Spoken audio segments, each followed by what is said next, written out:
Nors jau turime spalio pradžią, bet dar tikrai galima pasimėgauti puikiais orais, šviečia saulė, lyja lietus, puikios sąlygos augalams augti, tai ką mes ir matome.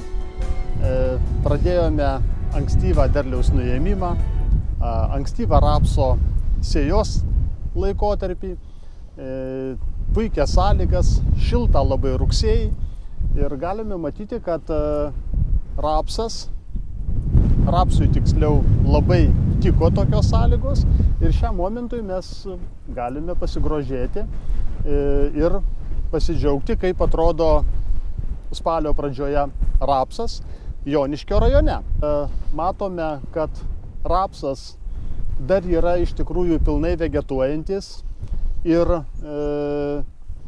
tas norimas cukrus, kuris šiuo metu yra lapuose, jį turime sugrąžinti į kūgelį, į šaknį, į tą dalį, kuri turi žiemoti ir kuri mums bus svarbi pavasarį. Tad, Donatai, kokie dar numatomi atlikti darbai paruošiamieji prieš žiemą, kad rapsas lengviau galėtų peržiemoti? Sveiki, labą dieną. Gal pradėsiu pirmą nuo to, kad joniškiečiai turėjo labai sunku šių metų sezono pabaigimą. Turėjom didelį škvalą, turėjom daug drėgmės, vėlavom su derliaus nuėmimo darbais, tas, kas palika, ko neišdaužė. Turim labai daug pabirų, susėję buvo problemos, bet matos, kad vis tiek žmonės rankų nenuleido ir vis tiek savo rezultatą pasiekti galima, bet tam reikia pastangų. Nelaukiam, tikrai nelaukiam, matėm, kad šaknelė gula, netraukia kaklelio į vidų, čia sunku net rasti tokį, jau sutraukta viskas ir jau 3-5 lapeliai, nes turėjom biškį netolygę tokią dygimą, tai pradėjom nuo 3-5 lapelių jau spausti augalą, davėm fosforą, artiną, citohelpą, borą ir turi visai neprastą rezultatą. Susipurškėm nuo žolių, dabar leidom biškį pavegetuoti, prisispaus, galvojam, kad gal pastangų daugiau nebedėsim, jau taip gražus yra, bet matom į čiučiut šviesėjančią spalvą, vis tikrai keičia spalvą, auginas tą lapiją, kaip ir spausti jo nėra kur, čia yra laistyta su biomase ir matomai tas azotas ir palankios sąlygos duoda vešlumą lapijai. Tai va, norėtos, kad tas šaknies kaklelis daugiau, tas, kas yra sugaminta, tas, kas yra augalas sukaupta lapuose, norėtos, kad viskas būtų konkrečiau ir geriau uždaryta. Tai va, planuose yra atiduoti fosforą duoti, sulfastimą duoti, kas neatidavęs tų poros litrų boro, gal dar borą kokį puslitrį įsidėti, bet čia irgi kiekvienam ūkiui savo technologiją.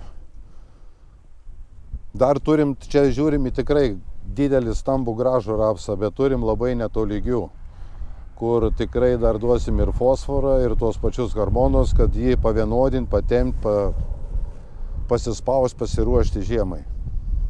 Bet lapų su nieku nesustabdysit, svarbiausia kaklelį pritraukti ir storinti šaknį ir išlaikyti kūgelį. Iš čia net nepanašu, kai jis kažkur norėtų bėgti. Dideli lapai tai nėra bėgimo požymis. Tai yra sveikas, stiprus, gerai įtreštas augalas.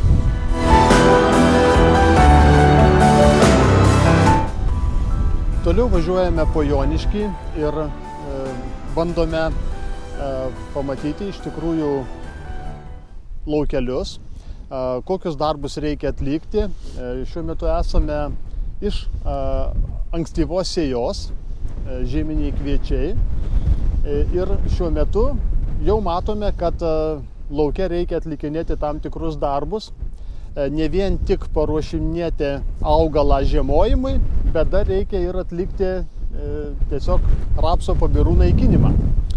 Tai, Donatai, kokių darbų dar esate susigalvoję ir kas yra numatyta atlikti kviečių pasėliuose.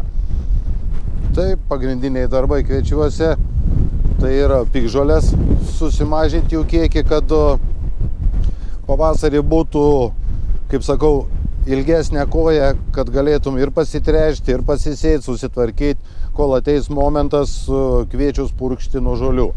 Jeigu palikt tokį pasėlį neapdorotą herbicidais iš rudens, tai pavasarį pirmas darbas, kurį norėsi padaryti, tai bus piktžolių naikinimas. Piktžolių naikinimas pavasarį pas mum ilgi ir šalti. Žemose temperatūrose neturim tokių herbicidų, kurie suveiktų. Automatiškai galim, iki 2 kartų netgi išeina, kas iš rudens neapsidoroja. Tame lauke čia jau viskas yra, ar vakar, užvakar, tiksliai nepasakysiu, supurkšta herbicidų. Palauksim savaitėlę, dabar kaip tik turim lietingą savaitę. Tai va, herbicidų jis yra kontaktinis ir dirvinis, pačios idealiausios sąlygos. O žolės, kada jau apkris, kad jų neprisikelt, tikrai esam pastebėję, kad tą patį fosforą, manganą, varį, gal kokį gramelį cinką dasimetus.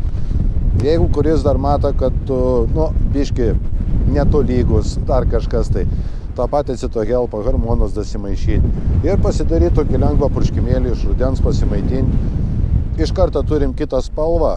Dar iš rudens kažkaip tai to nepastebi ūkininkai, kad ten tikrai jau labai kažkas tai pagerėja.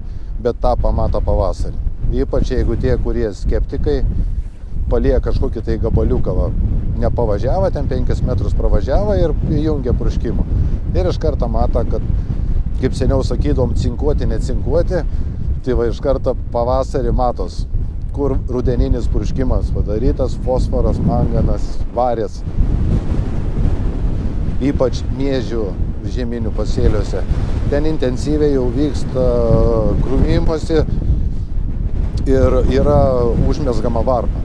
Tai varis tuo momentu yra nenaudingiausias, reikalingiausias augalui formuojant varpą. O varpa formuojas teisingam pasėlį iš rudens, jeigu jis yra normaliai sėtas. Vėliavai sėjai, tai kaip čia pasakyti, tegu mokslas apie tai šneka.